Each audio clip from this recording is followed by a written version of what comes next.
everyone, welcome to Advait Education, your one-stop learning platform for board JEE and NEET examination। तो बच्चों अभी तक हमने क्या-क्या देख लिया पीस वाइज डिफाइंड फंक्शन में। मॉडुलस फंक्शन को अच्छे से कवर कर लिया, सिग्नम फंक्शन को अच्छे से कवर कर लिया। अब जो हम देखने जाने वाले हैं that is what, the greatest integer function. Okay, तो greatest integer function write down.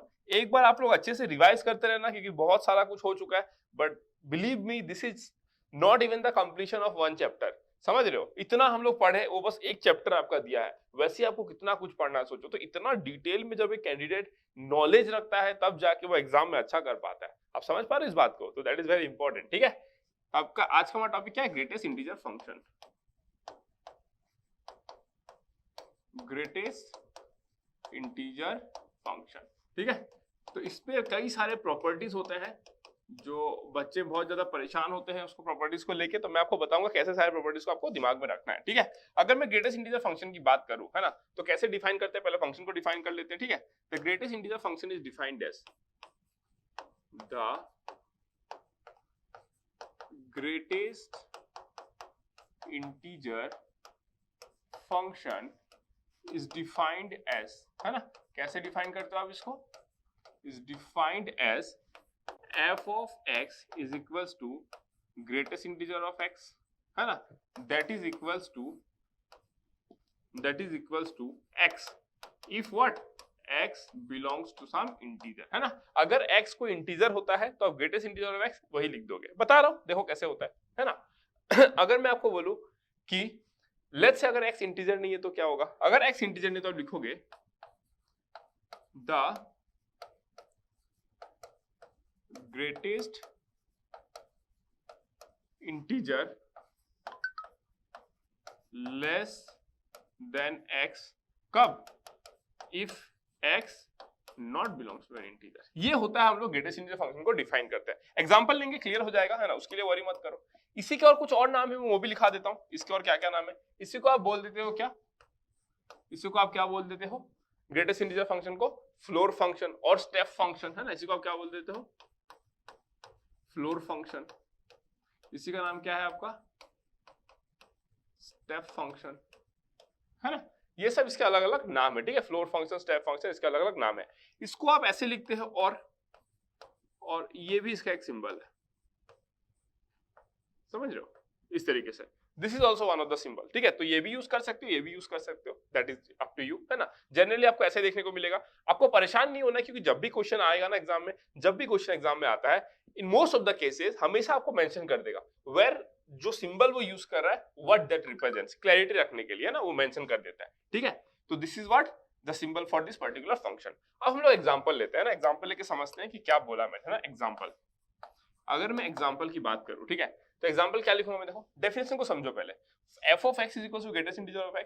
अगर इंटीजर होता है तो सेम टू सेम वही नंबर हो जाएगा। अगर इंटीजर नहीं होता है तो उसको समझना है क्या?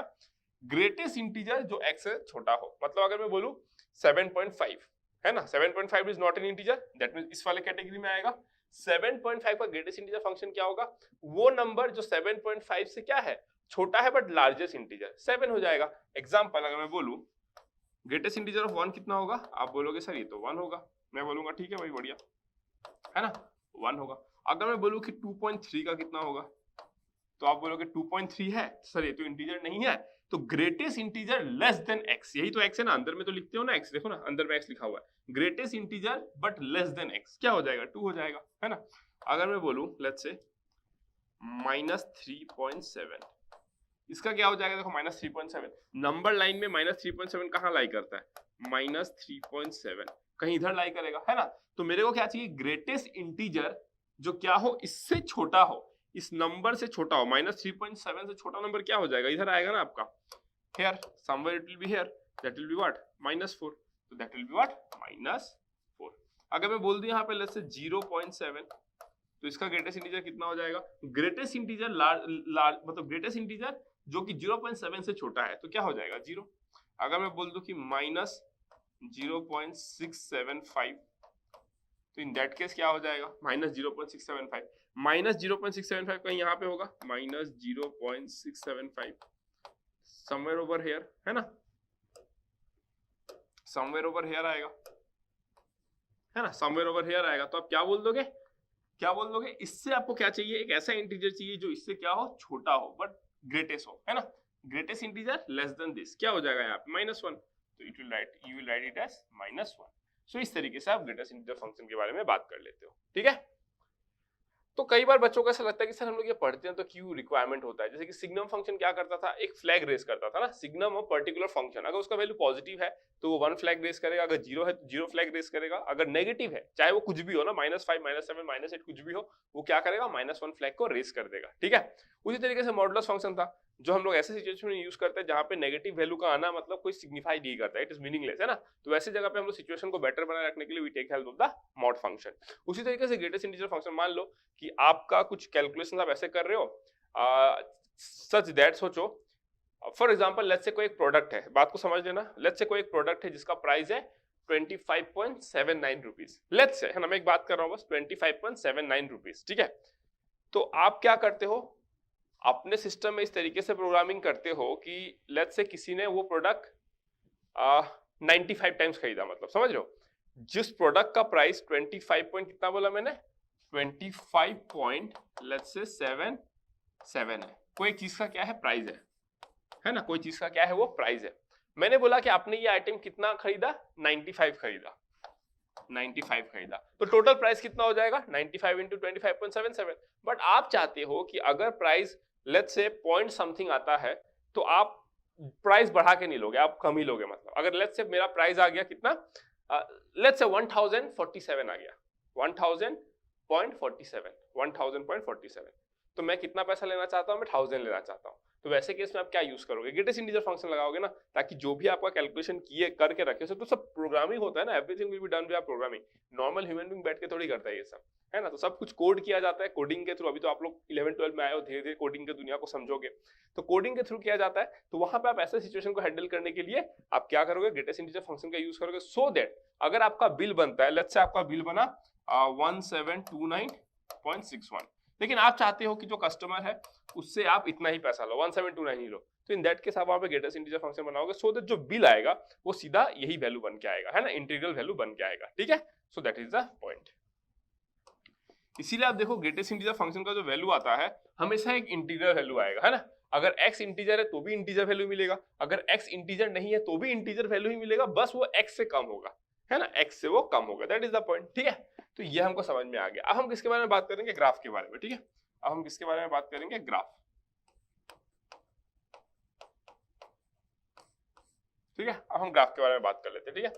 अगर मैं ग्राफ की बात करूं तो मैं यहाँ पे एक ग्राफ ड्रॉ कर देता हूं, सो क्या हो गया, ओके, हाँ चलो ये मैं ग्राफ ड्रॉ कर देता हूं, ठीक है ना। अब इसका ग्राफ कैसे होगा देखो, ठीक है। अगर मैं बोलता हूं यहाँ पे let's say this is my 1, this is my 2, this is my 3, this is my 4, this is my 5, this is my 6, something like this, ये -1, ये -2, ये -3, -4, -5, है ना। अगर मैं यहाँ पे बात करूँ तो -1, -1, -2, -3, -4, -5। अगर मैं इधर बोलूँ तो -1, 1 2 3 4 5, है ना। ये क्या है आपका 1 2 3 4 5 6, ये क्या है 1 2 3 4 5, 1 2 -1 -2 -3 -4 -5, ठीक है। बस ग्राफ एक ड्रॉ कर रहा हूँ नॉर्मल, है ना, बस नॉर्मल एक ग्राफ ड्रॉ कर रहा हूँ। अब मैं आपको बताता हूँ कि कैसे इसको डील करना है ना, कैसे डील करना। आप देखो, अब अगर मैं बोलूँ यहाँ पे आपका सेंटर में 0 है ना, सेंटर में आपका 0 है, ठीक है। अगर मैं आपको बोलूँ कि जब इंटीजर था x का वैल्यू, है ना, अलोंग दिस साइड क्या है आपका x, है ना, अलोंग दिस साइड आपका x है ना। अगर मैं बोलूँ कि जब x इंटीजर था तो y भी क्या था आपका, इंटीजर था, है ना। y मतलब y इज इक्वल टू आपका क्या है, y is equal to greatest integer of x, है ना। तो वो भी आपका क्या था, इंटीजर था। दैट मींस अगर 0 है तो 0 रहा होगा, अगर 1 है तो 1 रहा होगा, अगर 2 है तो 2 रहा होगा, अगर 3 है तो 3 रहा होगा, 4 है तो 4 रहा होगा, समथिंग लाइक दैट। उसी तरीके से अगर -1 है तो -1 रहा होगा, -2 है तो -2 रहा होगा, है ना। ये रहा यहाँ पे देखो, ये देखो यहाँ पे और एक एग्जांपल नोट कर लो, है ना, और एक एग्जांपल नोट करो, जैसे कि -2, तो इसका क्या हो जाएगा -2, है ना, समझ लो, क्योंकि इंटीजर है ना, -2 क्या है, इंटीजर है, अगर इंटीजर होगा तो इंटीजर लिखोगे, डेफिनेशन ही वो कहता है, ठीक है। तो अगर मैं बोलूं यहाँ पे ये -3 है तो लेट्स से दिस बी -3, ये -4 है तो let this be -4 somewhere over here, ठीक है। लेकिन अब बात ये है कि अगर मैं क्या बोला, अगर मेरा 0 से 1 के बीच में है, 0 से 1 के बीच में, इन दैट केस वैल्यू क्या हो रहा है? अगर 0 से 1 के बीच में तो वैल्यू क्या हो रहा है? 0 हो रहा है। दैट मींस मैं ग्राफ को कैसे ड्रॉ करूंगा? लाइक दिस, यहाँ पे मैं ऐसे गोल कर दूंगा, है ना। फिर अगर मेरा 1 से 2 के बीच में 1.5 है तो भी 1 होगा, है ना, 1.7 है तो भी 1 होगा, 1.999 है तो भी कितना होगा? 1 होगा। दैट मींस लाइक दिस, समझ रहे हो? दिस इज द ग्राफ, है ना। अगर मैं बोलूं कि 0 से -1 के बीच में है तो -1 ही होगा, है ना, -1 से -2 के बीच में है तो -2 होगा, लाइक दिस, है ना। इस तरीके से आप ग्राफ को बना दोगे। So this is the graph of what?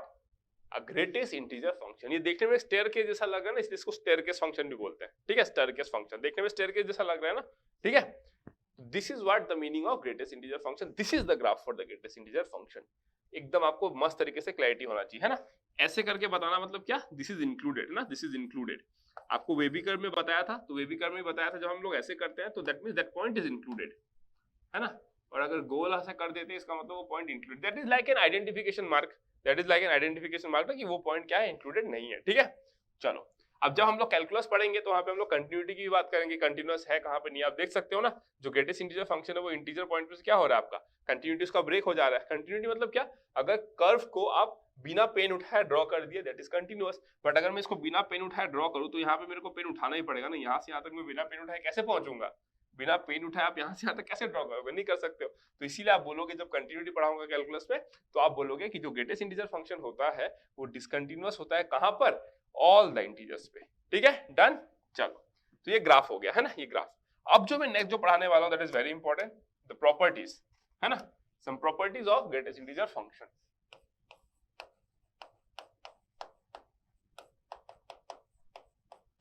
Properties of greatest integer function, है ना। This is very important, okay, this is very important. ये प्रॉपर्टीज जो है ना, चाहे मॉड फंक्शन का प्रॉपर्टीज हो, चाहे ये सब का प्रॉपर्टीज हो, all are very very important, okay. तो अगर मैं फर्स्ट प्रॉपर्टी की बात करूं, फर्स्ट प्रॉपर्टी, ठीक है, पहला प्रॉपर्टी की बात करता हूं। फर्स्ट प्रॉपर्टी है आपका greatest integer of x less than equals to x less than x plus 1। यहां पे आप ब्रैकेट में लिखोगे इक्वालिटी होल्ड्स।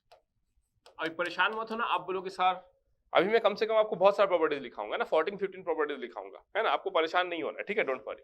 इक्वालिटी होल्ड्स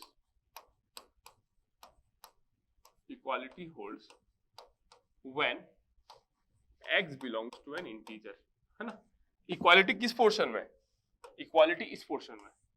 अरे तीनों इक्वल कैसे हो जाएगा? तो पॉसिबल ही नहीं है ना। ये इक्वालिटी कब होल्ड करेगा? जब दोनों आपका इंटीजर, जब x क्या हो जाएगा? इंटीजर हो जाएगा, ठीक है। तो यहाँ पे मैं मार्क लगा दे रहा हूँ, ठीक है। देखो अब इसको समझते हैं क्या है। देखो मैं क्या बोल रहा हूँ, जो x है वो तो हमेशा ग्रेटेस्ट इंटीजर से बड़ा होता है। अब आप सोचोगे, अब सर ये प्रॉपर्टी हम लोग याद रखेंगे। अरे याद नहीं रखना, ये तो कॉमन सेंस और आपका प्रेजेंस ऑफ माइंड से आ जाएगा ना, ये चीज तो, है ना। आपका इसीलिए अंडरस्टैंडिंग अगर अच्छा है, आपका अगर अंडरस्टैंडिंग अच्छा है तो आप चीजों को सॉल्व कर लोगे। देखो प्रॉब्लम यही होता है ना, मोस्ट ऑफ द टीचर्स क्या कहते हैं, बच्चों को मजबूर कर देते हैं चीजों को याद करने के लिए, उनको कोर कंसेप्ट नहीं सिखाते हैं।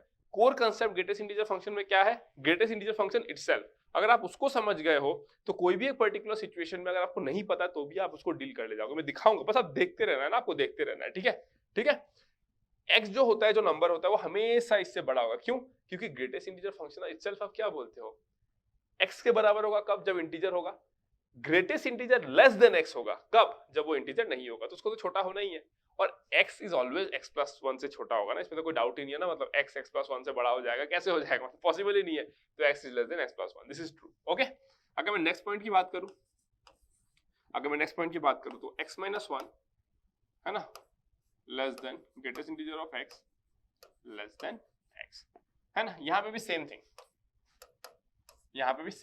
ठीक है। अगर मैं बोलूं कि देखो x जो है वो ग्रेटेस्ट इंटीजर ऑफ x से दिस इज इक्वल्स टू ना, है ना। तो x जो है वो greatest integer function of x से क्या हो जाएगा? या तो बड़ा रहेगा या तो इक्वल रहेगा। इक्वल कब रहेगा? जब इंटीजर होगा x, क्योंकि जब इंटीजर होता है x तो greatest integer function itself is what? x, इसीलिए, है ना। और ग्रेटर देन कब होगा? जब आपका वो कोई इंटीजर वैल्यू नहीं होगा, ठीक है। और x जो होता है वो ग्रेटेस्ट इंटीजर ऑफ x होता है ना। तो x मान लो आपका 7.5 है, तो 7.5 यहाँ पे कितना आ जाएगा आपका 7, यहाँ पे कितना आ जाएगा 7.5 - 1 6.5, तो ऑफ कोर्स ये इससे बड़ा होगा। तो ग्रेटेस्ट इंटीजर ऑफ x जो होता है वो x - 1 से बड़ा होता है, x से छोटा या फिर उसके बराबर हो सकता है, ठीक है। So this is the second concept, okay.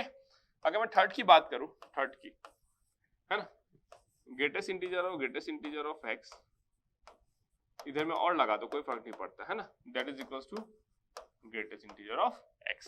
Clear हो गया? मैंने क्या बोला, ग्रेटेस्ट इंटीजर ऑफ x अगर आप लगाते जाओगे that is equals to greatest integer of x only. मान लो ग्रेटेस्ट इंटीजर क्या था आपका, कोई इंटीजर था 5 था, तो 5 का ग्रेटेस्ट इंटीजर 5 होगा, उसका ग्रेटेस्ट इंटीजर लोगे तो 5 ही होगा, इक्वल। अगर मैं बोलता हूं कि लेट्स से 2.5 था, 2.5 का जब ग्रेटेस्ट इंटीजर लोगे तो it is itself N integer ना। इस कंसेप्ट का मतलब ये है कि जब आप अंदर वाला ग्रेटेस्ट इंटीजर लेते हो, जब आप अंदर वाला लेते हो तो वो क्या बना देता है, उसको इंटीजर बना देता है। अब आप जितना भी ग्रेटेस्ट इंटीजर ले लो उसका कोई फर्क नहीं पड़ता ना, you will get the integral value only, so this also gives you the integral value. So ultimately दोनों सेम आएगा, अब चाहे जितना भी ग्रेटेस्ट इंटीजर ले लो, just like the modulus function, ठीक है। ओके चलो नेक्स्ट पॉइंट नंबर 4 पॉइंट क्या कहता है, अगर मैं बोलूं कि x plus minus n that is equals to greatest integer of x plus minus n provided n belongs to some integer. This also makes sense है ना। कैसे मेक सेंस? अब देखो ये जो प्रॉपर्टी होता है ना, एक्चुअल में इंटरेस्टिंग बात क्या है आपको पता है, ये जो प्रॉपर्टी होता है ना, किसी को ग्राफ का बहुत ज्यादा अच्छा आइडिया है, क्या बोला मैंने, ग्राफ का अगर किसी को बहुत ज्यादा अच्छा आइडिया है तो x प्लस n मतलब क्या होता है पता है, आप ग्राफ को ना लेफ्ट साइड में शिफ्ट करते हो, है ना। x माइनस n का मतलब पता है क्या होता है आपको, ग्राफ को आप राइट साइड में शिफ्ट करते हो। तो जब x प्लस n क्या है, एक इंटीजर है, मान लो आप n को 5 लिए, लेट्स से आप n को 5 लिए, n x प्लस 5 मतलब आप जो ग्राफ आप देख रहे थे ना उसको 1 unit, 2 unit, 3 unit, 4 unit, 5 unit जैसा दिखेगा वो आपका ग्राफ हो जाएगा। This is known as the left shift, आप लेफ्ट शिफ्ट कर दिए उसको, है ना। अगर मैं आपको बोलूं कि greatest integer of x plus 5 कैसे ड्रॉ करोगे, तो ग्रेटेस्ट इंटीजर ऑफ x को आप ड्रॉ करके रखे हो ना, 5 मतलब क्या है पता है आपको, 5 से उसको ऊपर शिफ्ट कर दो, आप समझ रहे हो, 5 से उसको ऊपर शिफ्ट कर दो। क्यों? क्योंकि ग्रेटेस्ट इंटीजर ऑफ x जब आप 0 पुट करोगे तो आपको 0 वैल्यू मिलेगा, greatest integer of x plus 5 मतलब क्या, जब आप 0 पुट करोगे तो आपको 5 वैल्यू मिलेगा ना। तो that is known as what, the vertical shift. जब आप किसी भी ग्राफ के साथ में बाहर में, x में नहीं बाहर में, जब आप क्या करते हो उसको कोई कांस्टेंट ऐड या सब्ट्रैक्ट करते हो, that simply means that you are shifting the graph upward और डाउनवर्ड, डिपेंडिंग कि आप प्लस कर रहे हो कि माइनस कर रहे हो। तो ये सब ग्राफ का कांसेप्ट है, एक टाइम आएगा जब आपको ग्राफ में पढ़ाऊंगा, ठीक है।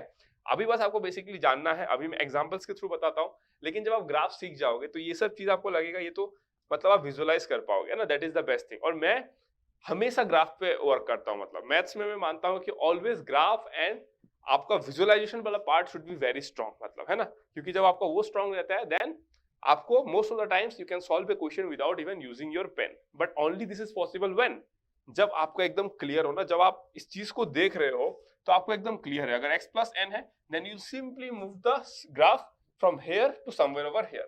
Let's say if it is x plus 5 you will move the graph 5 unit towards the left. If it is x minus 5 then you will move the graph जो कि origin पे मतलब centered था ना वो ग्राफ, उसको आप क्या करोगे 5 यूनिट्स आप राइट की तरफ लेकर जाओगे ड्रॉ करने के लिए, है ना। तो these are all the concepts of what graph. तो जब मैं ग्राफ आपको पढ़ाऊंगा तो I will tell you many different things कि आप ग्राफ में कैसे शिफ्ट करते हो, स्केल करते हो, रिवर्सल करते हो, है ना, ट्रांसलेशन मतलब क्या होता है, everything I will tell you there, okay. चलो इसको यहाँ पे हम लोग एग्जांपल्स के थ्रू हम लोग देख सकते हैं। अगर मैं एग्जांपल की बात करूं तो लेट्स से एग्जांपल की बात करता हूं मैं, ठीक है, एग्जांपल की बात करता हूं, ठीक है। लेट्स से मेरा क्या है, x का वैल्यू मैंने ले लिया 2.79, है ना, और लेट्स से प्लस 5, 2.7 प्लस 5, ठीक है। इसका वैल्यू कितना हो जाएगा, मैं बोला कि इसका वैल्यू हो जाएगा 2.79 प्लस 5, दोनों सेम आने चाहिए ना, दोनों सेम आने चाहिए। इसका देखो कितना हो जाएगा 5 6 7 7.79 मतलब 6 आएगा, इसका कितना हो जाएगा 2.79 मतलब 2 आ जाएगा, दिस इज 7 ना, सॉरी दिस ये 7 आएगा ना, दिस विल बी 7 ना, 5 6 7 7.79 ना, तो 7 आएगा। ये कितना आ जाएगा 2 plus 5 that is equals to how much 7। तो बोथ आर इक्वल ना, बोथ आर इक्वल। तो इसी तरीके से आप इसको वेरीफाई कर सकते हो, है ना, बट दैट इज जस्ट क्या बोलूं मैं, proving this with the help of an example which does not look very cool to me, मेरे लिए कूल क्या लुक करता है जब मैं इसके ग्राफ के थ्रू आपको दिखाऊंगा। तो जब मैं ग्राफ पढ़ाऊंगा तो मैं सब कुछ ये सब लेके दिखाऊंगा, डोंट वरी, ठीक है, डोंट वरी, सब कुछ मैं लेके दिखाऊंगा, ठीक है, ओके। इसके बाद अच्छा, one very important point we have missed, one very important point we have missed, let me go back, है ना, लेट मी गो बैक। हाँ, अब मैं अगर आपको बोलूं, अब मैं, अच्छा ठीक है, हाँ, मैं एक्चुअली क्या था, डोमेन और रेंज के बारे में बात करने वाला था ना, क्या बोलने वाला था मैं, डोमेन और रेंज के बारे में, पर ठीक है चलो यहाँ पे बात नहीं करता हूँ, जब मैं डोमेन रेंज पढ़ाऊंगा आपको उसी में बात कर लूंगा, ओके चलो ठीक है, यहाँ पे नहीं बताता हूँ ना, यहाँ पे नहीं बताता हूँ, ठीक है चलो। डोमेन और रेंज की बात करने वाला था, तो मैं डोमेन और रेंज की बात पढ़ाऊंगा ही, उसमें ही मैं सारे फंक्शंस का आपको डोमेन और रेंज के बारे में पढ़ा दूंगा, ठीक है। अब अगर मैं नेक्स्ट पॉइंट की बात करूं, number 5, greatest integer of minus X that is equals to minus greatest integer of X, कब, when X belongs to some integer, ठीक है, आप ट्राई कर सकते हो, -7 माइनस निकाल दो, 7 का ग्रेटेस्ट इंटीजर लो, 7 मिलेगा, दोनों बराबर आएगा, दिस इज वेरी सिंपल, है ना। अब अगर आप मेरे से पूछोगे कि सर ये माइनस एक्स मतलब क्या होता है, this is known as what, the reversal of graph, और आप बोल सकते हो flipping of graph kind of thing, समझ रहे हो, flipping of graph kind of thing. मान लो कि माइनस एक्स है ना, माइनस एक्स है, आपका ग्राफ ऐसा है, जैसे आप माइनस एक्स किया ना, you are kind of flipping towards the y axis, है ना। आपके पास एक ग्राफ था, लेट्स से आपका ग्राफ कुछ ऐसा था, एक एग्जांपल लेके बता रहा हूं मैं, लेट्स से आपका ग्राफ कैसा था, ऐसा था, ठीक है, ऐसा था आपका ग्राफ देखने में। जब आप माइनस एक्स करते हो ना, दैट मीन्स आप क्या कर रहे हो पता है, आप बेसिकली क्या कर रहे हो पता है, समथिंग लाइक दिस, है ना। तो इसको क्या बोल दिया, फ्लिपिंग कर दिया ना, मतलब काइंड ऑफ ऐसा एक फ्लिप कर दिया ना इसको थ्रू दिस एक्सिस, आपने क्या किया, इसको ऐसे घुमा दिया, तो जैसा देखने को मिलेगा that is what the graph of this one. Minus x का मतलब क्या होता है, माइनस एक्स का मतलब क्या होता है, आप समझ जाओ, माइनस एक्स का मतलब होता है कि आप क्या करोगे, जो ग्राफ बना है ना आपका, जो graph, let's say minus x, ये कौन सा ट्रांसफॉर्मेशन किया आप, माइनस एक्स, है ना। Minus of greatest integer of x कैसा होता है पता है आपको, लेट्स से अगर मेरा कोई एक ग्राफ है ऐसे, ठीक है, अगर मैं इसमें क्या करूंगा, माइनस ऑफ एक्स लगाऊंगा ना, let's say minus of F of x लगाऊंगा, है ना, ये मेरा किसका ग्राफ है, एफ ऑफ एक्स का। अगर मैं minus of F of x लगाऊंगा ना, तो ये बस उल्टा हो जाएगा इसका चीज, समझ रहे हो, सब उल्टा हो जाएगा बस, दैट इज द पॉइंट, और उसमें कोई डिफरेंस नहीं है, ठीक है। So this is the basic meaning. तो अगर आप ये सेम चीज अगर ग्राफ पे अप्लाई करके देखो ग्रेटेस्ट इंटीजर फंक्शन का, still you will get the same answer, still you will get the same answer, ठीक है। अभी मैं इसलिए नहीं बता रहा हूँ क्योंकि ग्राफ के बारे में ज्यादा बात नहीं करना चाहता मैं, एल्स मैं आपको ग्राफिकली सब कुछ दिखा दूंगा, वैसे भी पढ़ाऊंगा लेकिन ग्राफ में पढ़ाना चाहता हूँ, है ना। क्योंकि देखो मेरा स्टाइल क्या होता है ना, कि जब मैं कोई चीज डील कर रहा होता हूँ ना, मैं पर्टिकुलरली उसी की बात करता हूँ, है ना। जैसे कि आपने देखा होगा कि मैंने ट्रिग्नोमेट्रिक फंक्शन इनवर्स नहीं पढ़ा है, क्यों, क्योंकि जब मैं ऑलरेडी एक चैप्टर पढ़ाऊंगा तो मैं वहां पे पढ़ाऊंगा ना, मैं यहाँ पे फिर क्यों पढ़ाऊं उसको, फिर उस चैप्टर जब मैं पढ़ाऊंगा तो फिर मैं आपको बोलूंगा अरे ये याद आ रहा है, वो याद आ रहा है, अरे ऐसे नहीं होता है ना, मतलब एक चैप्टर को मैं पढ़ा रहा हूँ तो डिटेल में मैं उसको वहीं पे खत्म कर देता हूँ पूरा, ठीक है। चलो, मतलब एक दिन आज आपको नहीं आता है, लेकिन एक दिन तो आएगा ना ये 2 साल के अंदर, जहां पे आपको सब कुछ आएगा, अरे भाई मेरे से पढ़ रहे हो, टेंशन मत लो, सब कुछ आएगा, ठीक है ना, लेकिन आपको थोड़ा सा पेशेंस रखना पड़ेगा, ठीक है। सो ये वाला पार्ट आपको क्लियर हो गया। अगर मैं नंबर 6 की बात करूं, नंबर 6 की, greatest integer of minus x is equal to minus of greatest of integer of x minus 1, कब, when x does not belong to some integer. Clear हो गया।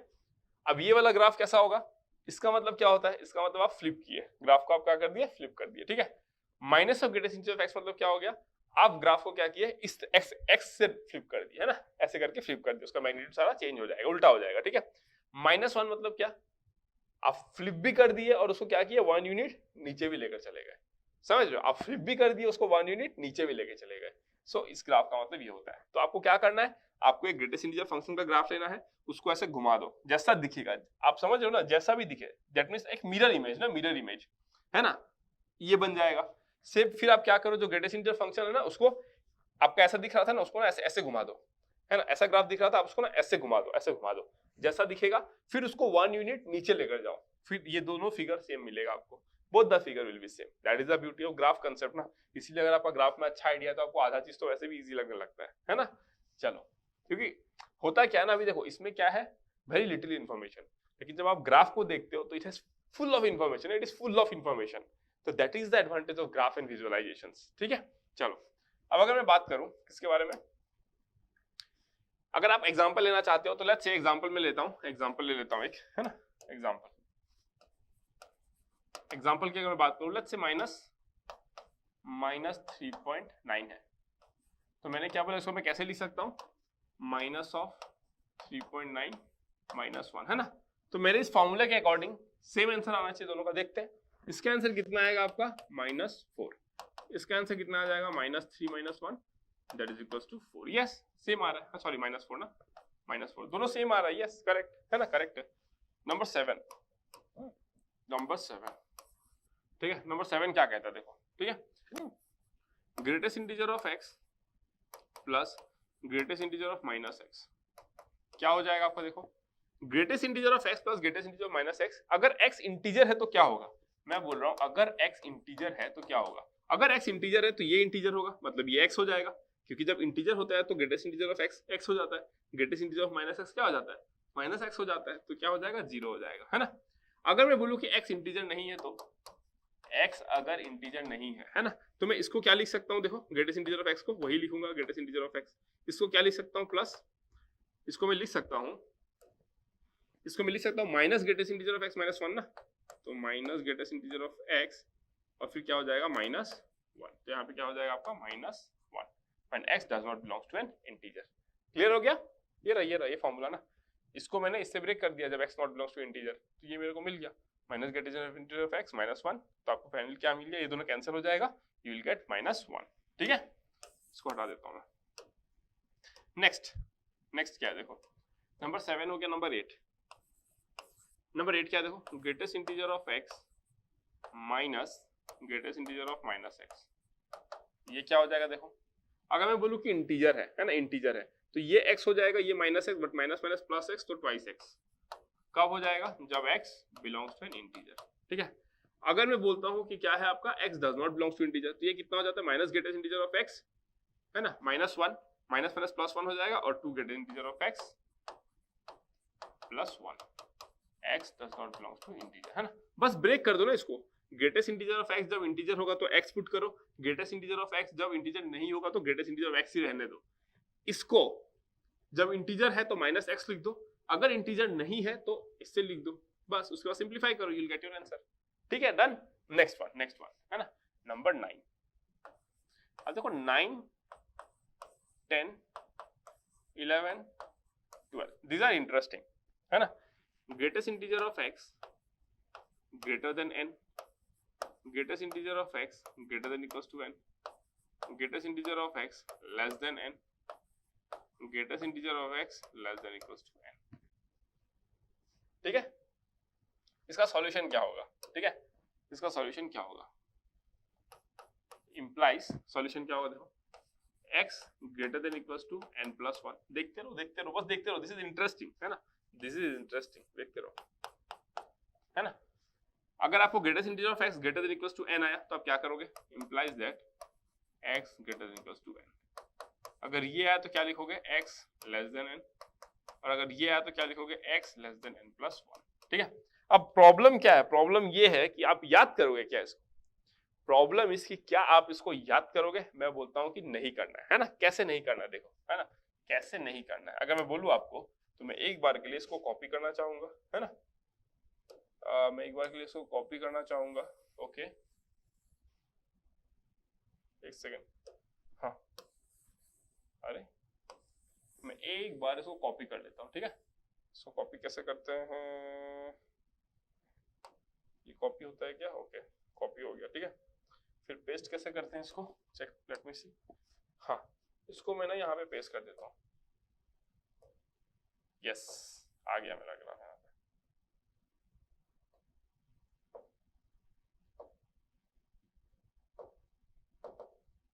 एक सेकेंड रुको, थोड़ा सा इश्यू हो जाता है ना। अब मैं चाहता हूँ उसको मैं मूव करूँ, कहाँ पे, यहाँ पे मूव कर देता हूँ, थोड़ा सा दूर पे रखते हैं, बनाई रखते हैं ना। ठीक है, अब ये मेरा ग्राफ ले लिया मैंने। ठीक है, अब अगर मैंने ग्राफ ले लिया, आप समझते हैं बात को, है ना, आप समझते हैं बात को। वेयर यहाँ पे हर जगह पे, यहाँ पे हर जगह पे देखते हो कितना जुगाड़ लगा रहा हूँ, मतलब मैं, है ना, नेक्स्ट लेवल पे जुगाड़ लगा रहा हूँ। देखो हियर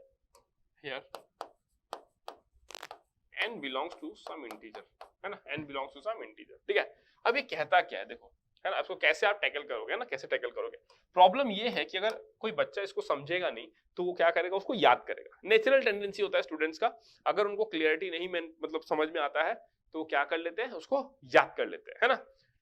आपको समझना है बात को, क्योंकि ये आप अगर याद करोगे एग्जाम में, अगर थोड़ा भी अगर आपका इधर उधर हो गया तो आप गड़बड़ा जाएगा आपका चीज ना।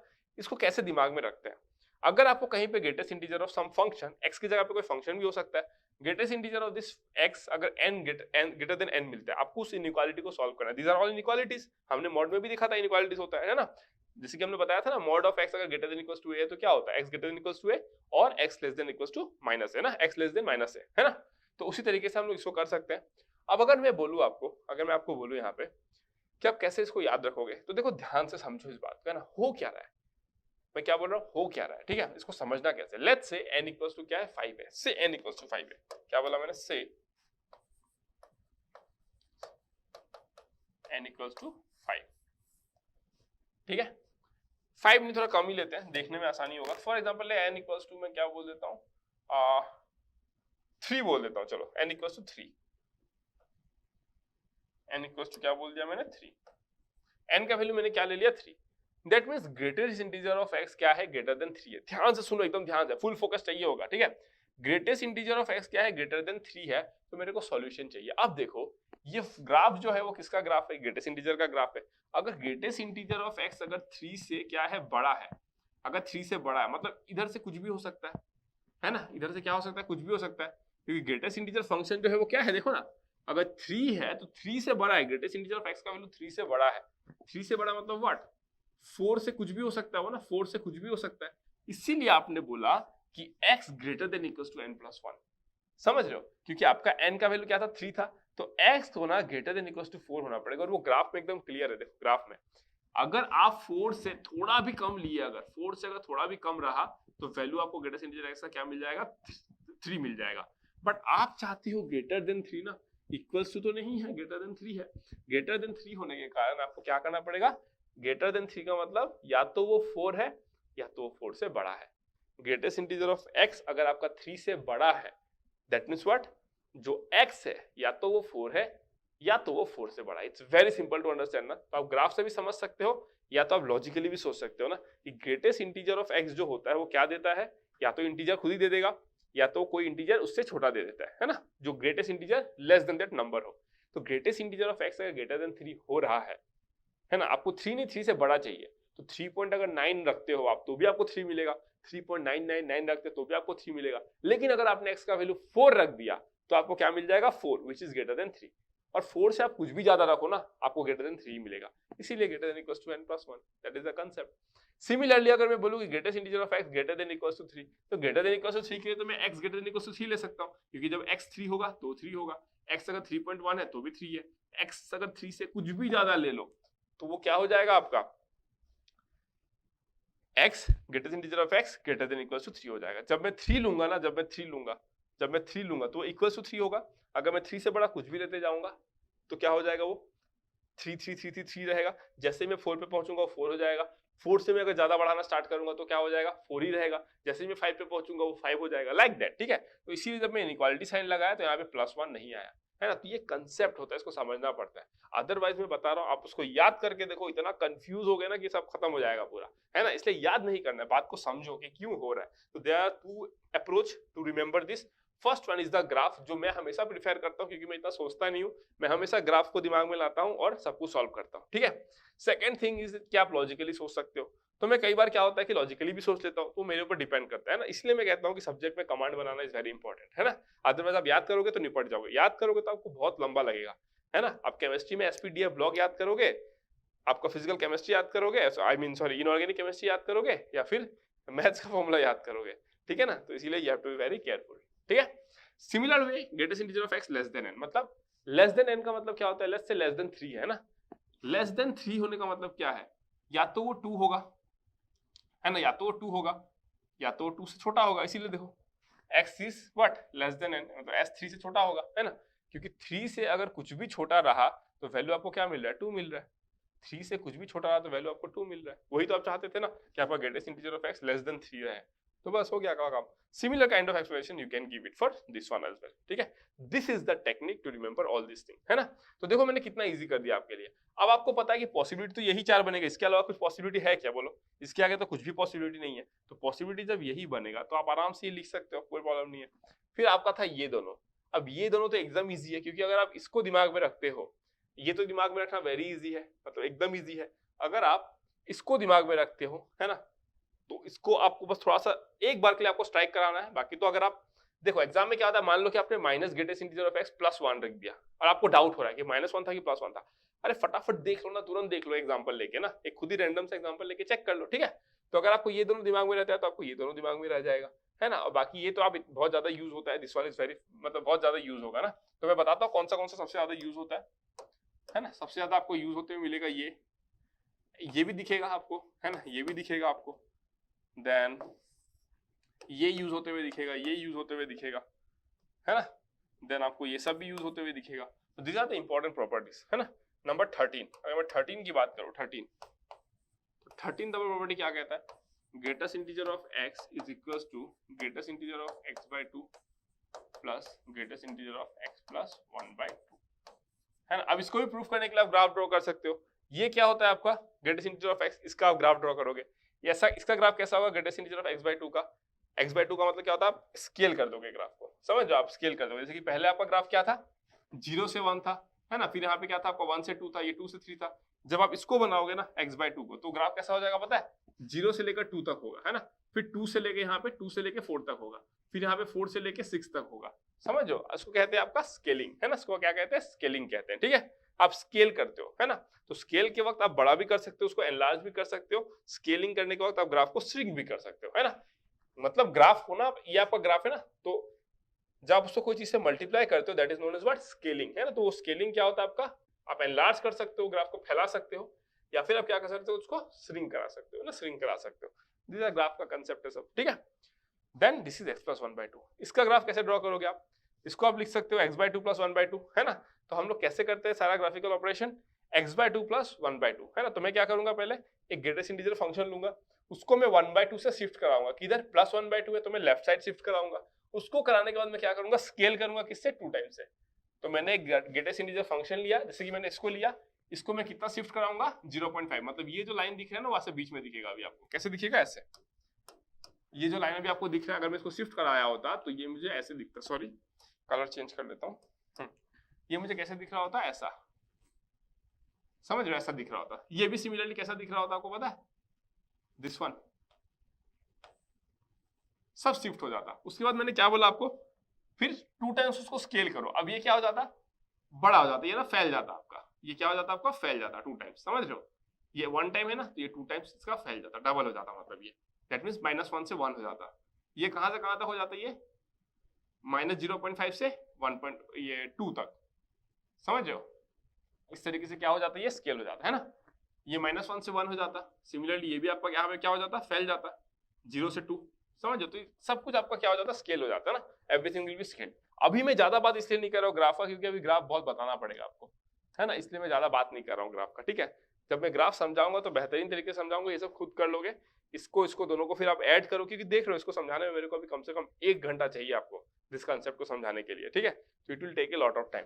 इसका ग्राफ ड्रॉ करोगे, इसका ग्राफ ड्रॉ करोगे, दोनों का ग्राफ को आप ऐड कर दोगे, है ना, दोनों का ग्राफ को आप ऐड कर दोगे, you will get the graph of a greatest integer function, that is the thing, ठीक है। चलो, this is the 13th property. Number 14 property क्या कहता है, greatest integer of what, n plus 1 by 2 plus greatest integer of n plus 2 by 4 plus greatest integer of n plus 4 by 8 plus ... that is equals to n, where n belongs to some natural number, ठीक है। अभी कैसे हो गया देखो, for example n का value आप कितना लो, 1 लो, n का वैल्यू 1 लो, तो 1 plus 1 by 2 1 आ जाएगा, 1 plus 2 by 4 0 point something, that will be 0, तो सब 0। तो n का वैल्यू जब आप 1 ले रहे हो तो सम कितना आ रहा है आपका 1, n यहाँ पे 1 पुट करो ना, सम कितना मिल रहा है आपको, 1 मिल रहा है ना। अगर मैं बोलूँ कि n का वैल्यू 2 पुट करो, तो 2 plus 1 by 2 कितना हो जाएगा आपका, 3 by 2 मतलब 1.5, तो ग्रेटेस्ट इंटीजर कितना आ जाएगा, 1 आ जाएगा। ये 2 plus 2 by 4 कितना आ जाएगा, 1 मतलब 1 आ जाएगा, मतलब 2 आया। दैट मींस जब आप 2 पुट कर रहे हो तो आपको सम कितना मिल रहा है, 2 मिल रहा है। तो yes, this can be verified ना, दिस कैन इजीली वेरीफाइड, ठीक है। नंबर 15, ये प्रॉपर्टी बस कई बार क्वेश्चन सॉल्व करने में हेल्प आता है, बट मोस्टली आपको इस पे क्वेश्चन नहीं पूछा जाएगा, क्योंकि अगर इस पे क्वेश्चन पूछता है तो बच्चे याद करके रखते हैं तो तुरंत लगा देते हैं, आंसर आ जाता है। तो इस पे कोई आपको क्वेश्चन नहीं पूछेगा, है ना। अभी जो जेडब्ल्यू के क्वेश्चन पूछे जाते हैं दोज आर कंसेप्चुअल क्वेश्चन, क्योंकि जो पेपर सेट कर रहा है उसको ये नहीं जानना है कि क्या आप चीजों को याद कर सकते हो, उसको ये जानना है कि आपका फंडामेंटल कितना स्ट्रांग है और आप क्या बेसिक कंसेप्ट को अप्लाई कर सकते हो, है ना। ये होता है उनका मोटो, उनका ऑब्जेक्टिव, ठीक है।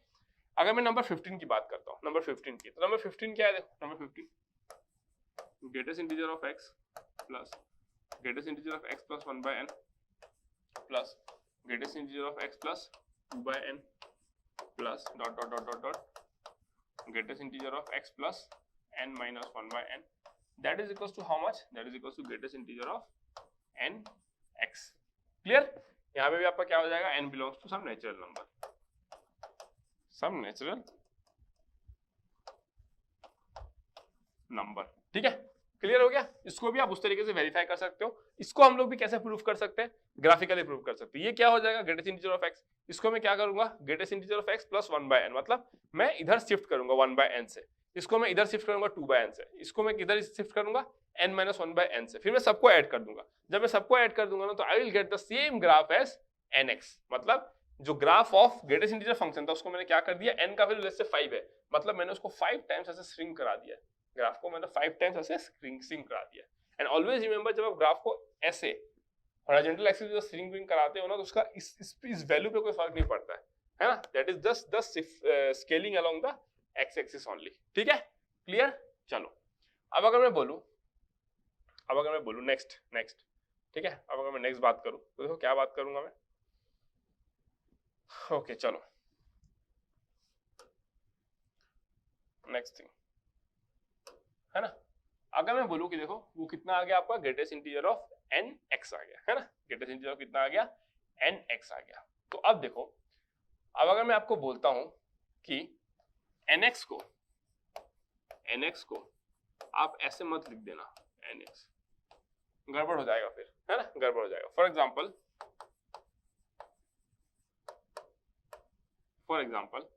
अगर मैं बोलूं कि से n इज इक्वल्स टू 2 है and x is equals to 4.5 है, तो देखो कितना हो जाएगा, nx is equals to how much, 4.5 into 2 मतलब 9, दैट इज इक्वल्स टू 9, ठीक है। अगर मैं बोलूं कि nx कितना हो जाएगा तो आप बोलोगे एंड nx कितना हो जाएगा आपका, n कितना है 2 है, x कितना है आपका 4.5 है, so this will be how much 4 into 2 that is equals to 8, है ना। And we know 9 not equals to 8, 9 जो होता है that is not equals to 8। Clear हो गया। तो दिस इज व्हाई आप इस चीज को कभी ऐसे मत लिख देना, गलत हो जाएगा, है ना, एकदम गलत हो जाएगा वो, ठीक है। सो ये भी हमने कर लिया बेहतरीन तरीके से, एकदम मस्त तरीके से कर लिया, ओके डन। अब अगर मैं नेक्स्ट बात करूं, है ना, अब अगर मैं क्या बोलता हूं नेक्स्ट, अगर मैं बात करता हूं तो कैसे करना है इसको, है ना, किस तरीके से आप इसको करोगे, ठीक है। अब देखो, अब अगर मैं बोलूं आपको कि नंबर 16 प्रॉपर्टी, है ना, नंबर 16 प्रॉपर्टी क्या है, जो x होता है that is can be written as greatest integer of x plus fractional part of x। Clear हो गया। x is equal to what, greatest integer of x and this is known as what, fractional part of x, है ना। जो fractional part of x है इसको क्या बोलते हो, this is known as what, fractional part of x, है ना। And this is known as what, integral part of x,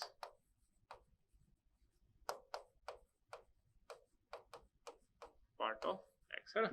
अगर मान लो कि कोई भी एक नंबर है, लेट्स से 7.6 है, तो 7.6 can be written as what, 7 plus 0.6। अगर कोई नंबर है -6.79, है ना, इसको मैं कैसे लिख सकता हूँ, देखो -7 प्लस 0.21 ऐसे लिख सकता हूँ मैं इसको, है ना। तो एनी नंबर को आप क्या लिख सकते हो, इंटीग्रल पार्ट ऑफ x लिख सकते हो plus fractional part of x लिख सकते हो। मेरा x ये x है मेरा, ये देखो, this is my what, this is my x, this is my greatest integer of x and this is my what, fractional part of x। Clear, done.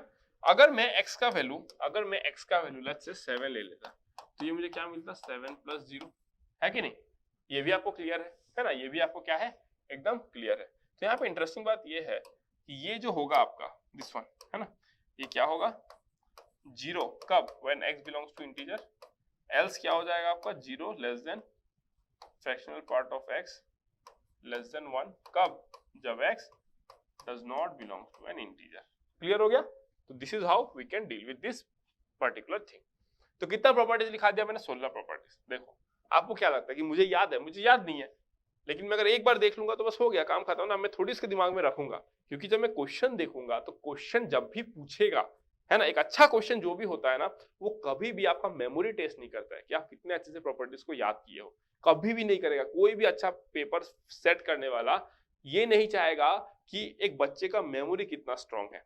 वो चेक करेगा कहाँ पे, वो चेक करेगा इनऑर्गेनिक केमिस्ट्री में, क्या बच्चा सब कुछ याद रख पा रहा है पीरियोडिक टेबल का, है ना। बट मैं पर्सनली मतलब मानता हूँ कि यार क्यों याद रखना है किसी चीज को, वी आर लिविंग इन 2021, यहाँ पे आपको कुछ याद नहीं रखना। अगर आप कुछ भूल गए, just click once on Google, you will get your answer and you can continue with your work. So real life चीजों में याद रखना इट्स कंप्लीटली स्टूपिड ना। हाँ, हो सकता है ऐसा कोई सिचुएशन जहां पे भाई मतलब माइक्रो सेकंड का भी मतलब कीमत है, 1 सेकंड का कीमत, आप गूगल नहीं देख सकते, मतलब you can not waste 10 second searching on Google.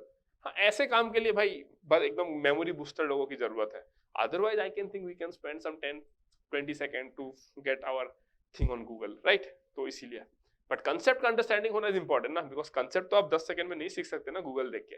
Concept समझना इज इंपॉर्टेंट। जो चीज मेमोरी वाली चीजें होती है उसको ठीक है, गूगल विल हैंडल इट ना। We are living in 2021, we are not in 1950s जहां पे लोगों को याद ही रखना पड़ेगा, ठीक है। तो ये बात मैंने आपको बता दिया। नेक्स्ट चीज मैंने आपको क्या बताया कि इतना सारा जो प्रॉपर्टीज है उसमें से कुछ ही प्रॉपर्टीज यूज होते हैं, और जो यूज होते हैं those are completely based on your understanding of greatest integer function.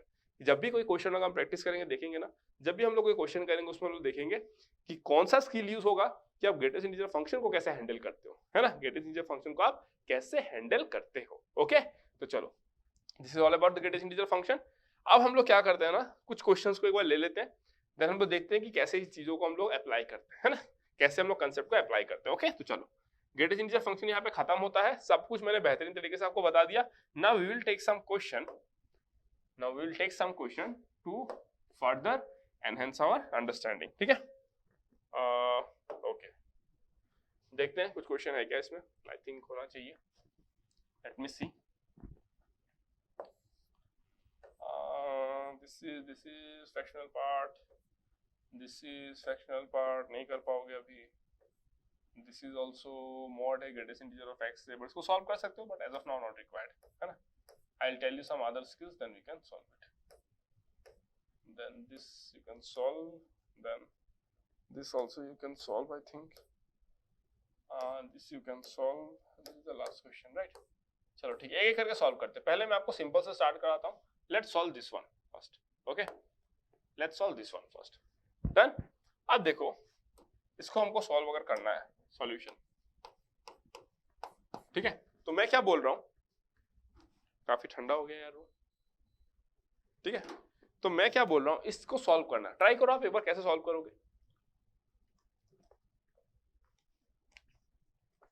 ठीक है। यही तो प्रॉपर्टी होता है ना। देखो क्या दिया गया, y is equals to 2 greater than integer of x plus x, है ना। अब जब एग्जाम में क्वेश्चन आएगा ना तो मेंशन कर देगा where this symbol denotes greatest integer function। अगर नहीं करता तो आप इसको greatest integer function ही मानना, क्योंकि अदरवाइज वो ब्रैकेट ही नहीं देता ना। अगर उसको नहीं देना हो तो ब्रैकेट ही नहीं देता वो, ठीक है, वो मेंशन कर देता है एग्जाम में, ठीक है। y is equals to 2 greater than integer of x plus 3, यहाँ पे हम लोग क्या लिख सकते हैं, y is equals to 3 greatest integer of x minus 2 plus 5, है ना। अब मेरे को पता है कि इसको मैं क्या लिख सकता हूँ, देखो thrice x minus 6 plus 5, क्यों, क्योंकि हमको पता है कि greatest integer of x plus minus n that is equals to what, greatest integer of x plus minus n बाहर आ जाएगा, है ना, क्योंकि n क्या है, इंटीजर है, n belongs to integer है ना। यहाँ पे लिख दो n belongs to integer, ठीक है। अब मैं यहाँ पे बोलूँ तो क्या हो जाएगा, देखो thrice x minus 1, है ना। that means what you want, therefore 2 greatest integer of x plus 3 is equals to how much, thrice x minus 1, ठीक है, डन, क्लियर हो गया ये चीज। अब देखो, अब अगर मैं बोलूं आपको, अब अगर मैं आपको बोलूं, है ना, इसको आप क्या कर दिए, y is equals to 2 twice greatest integer of x plus 3 and this is greatest integer of x, ना, सॉरी, ये ग्रेटेस्ट इंटीजर ऑफ एक्स होगा ना, हाँ this will B greatest integer of x. ठीक है, अब इसको सिंप्लीफाई करो कितना हो जाएगा, देखो greatest integer of x coming out to be how much 4, है ना।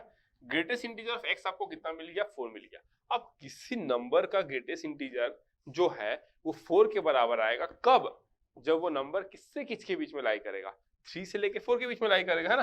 देयरफॉर 3 लेस देन x, है ना, लेस देन व्हाट, सॉरी 3 नहीं 4 से लेके 5 तक आएगा ना, 4 less than equals to x less than 5, यही होगा, है कि नहीं, यही होगा ना।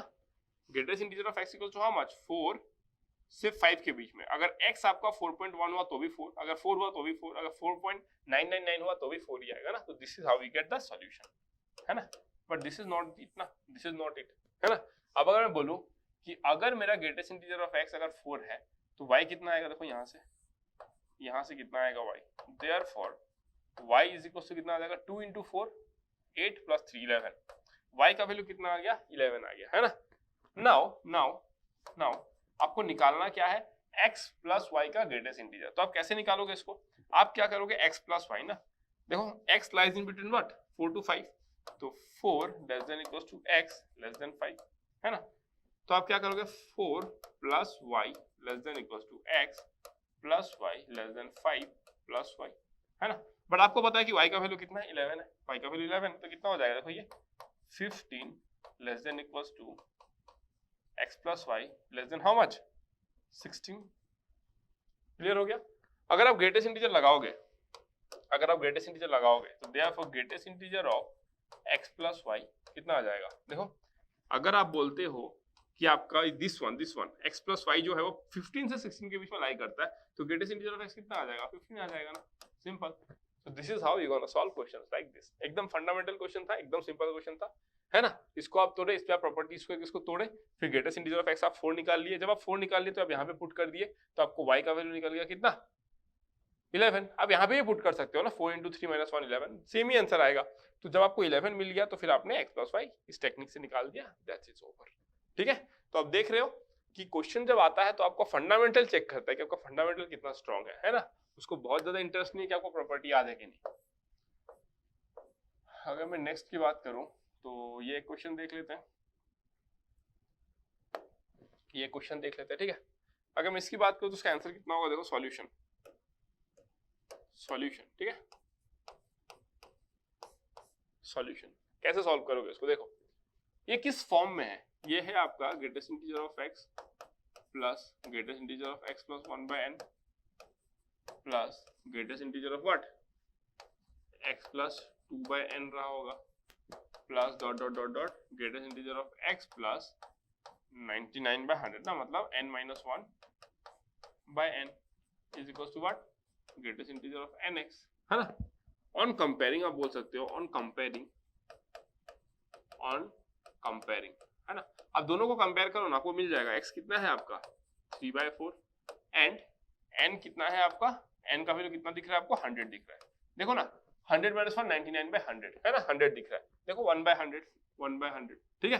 तो मैं क्या बोल सकता हूँ, this should be equals to greatest integer of 100 into x का वैल्यू कितना है 3/4, so that is equals to what, greatest integer of 75 which is equals to 75।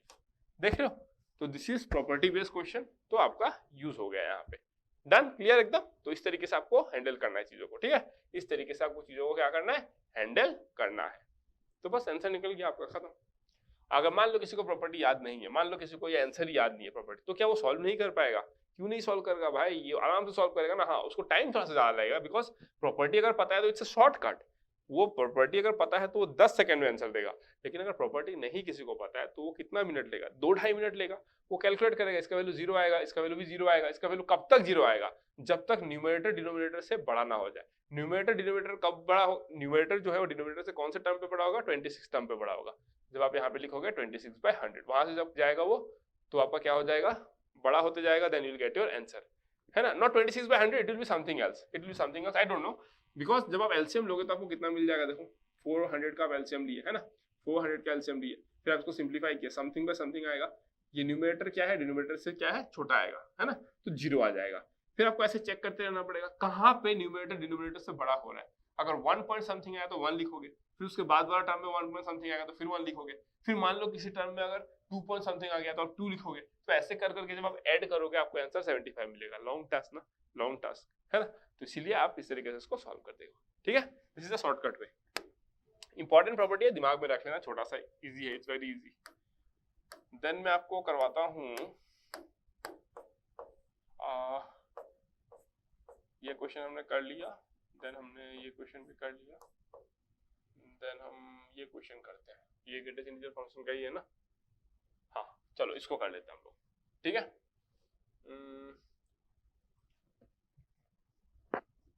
चलो ओके।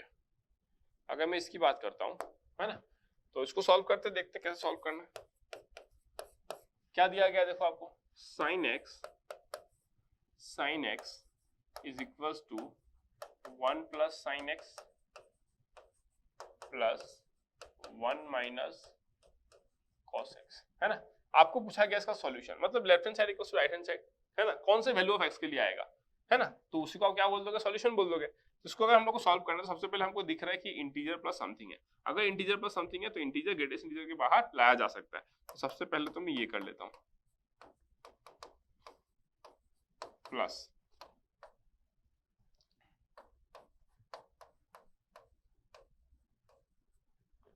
डन, 1 को मैं बाहर ला सकता हूं, तो 1 को मैं बाहर ले आया। ओके, अगर मैं बोलूं कि implies that sin x minus greatest integer of sin x,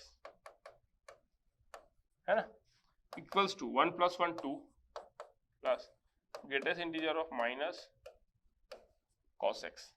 ठीक है, अब अगर मैं नेक्स्ट बोलूं इसको मैं क्या लिख सकता हूं, this can be written as fractional part of sin x, है ना, that is equals to 2 plus greatest integer of minus cos x।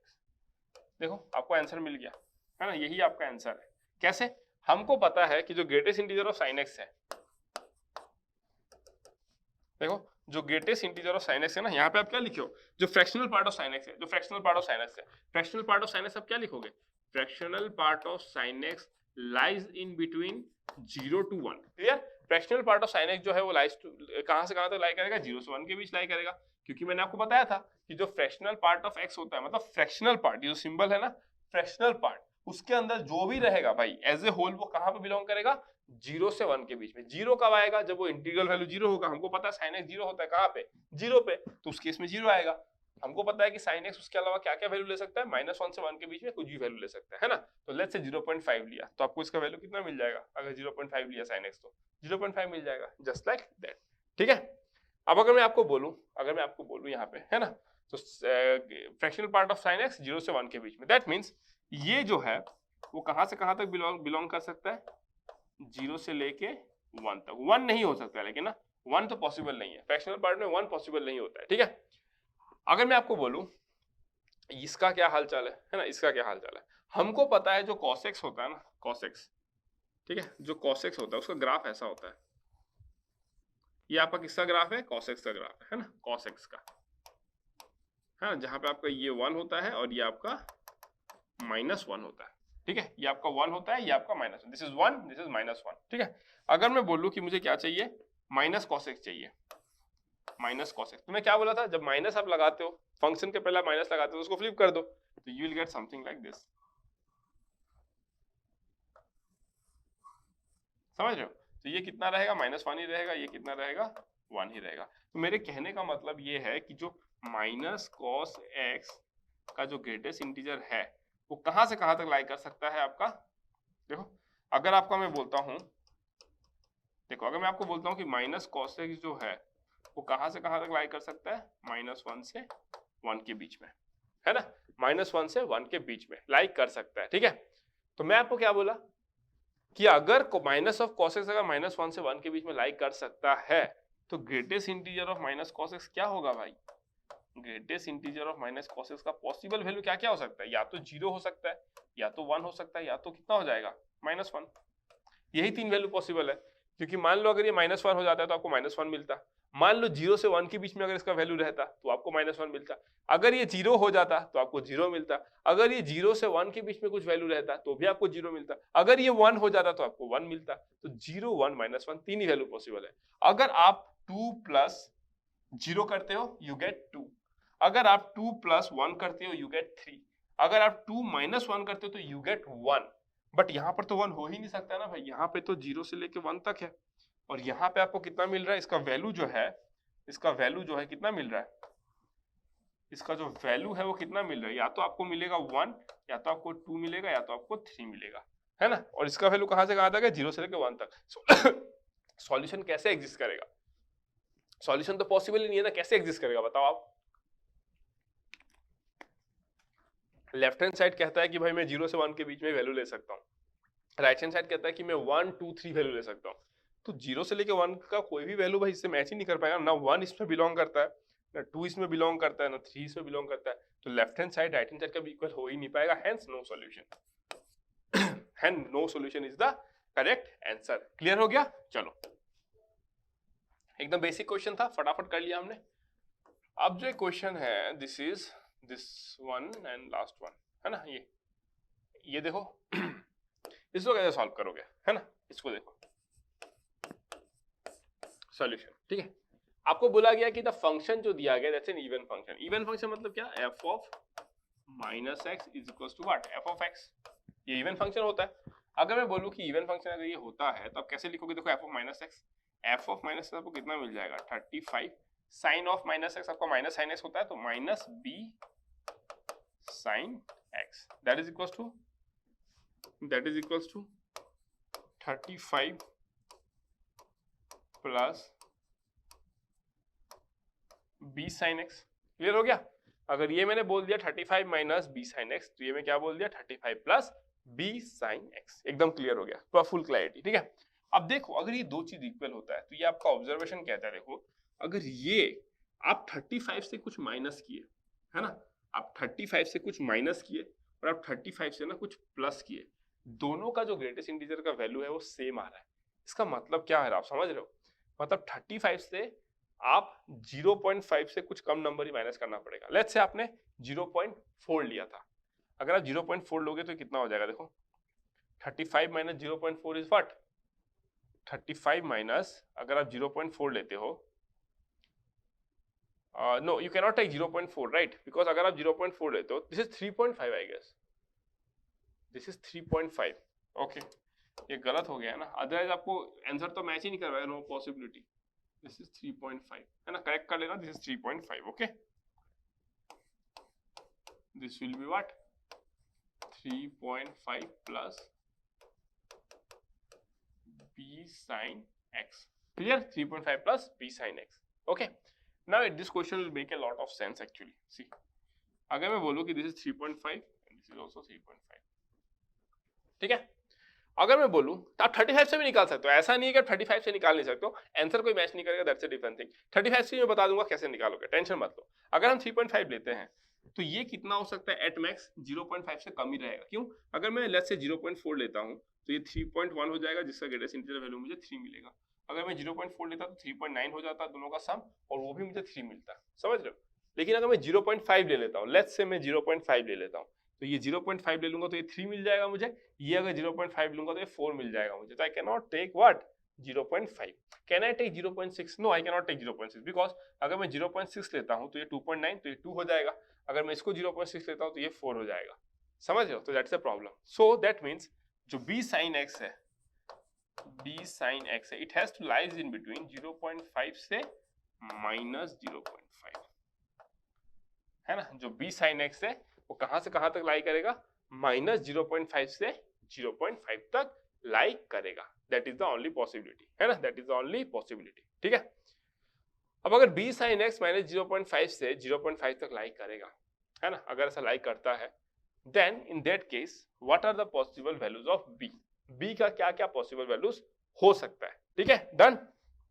अब अगर मैं बोलूं कि देखो जो sin x है, जो sin x है, ध्यान से देखना, जो sin x है, ग्राफ देखो इसका। अगर मैं बोलता हूं कि this is my what sin x,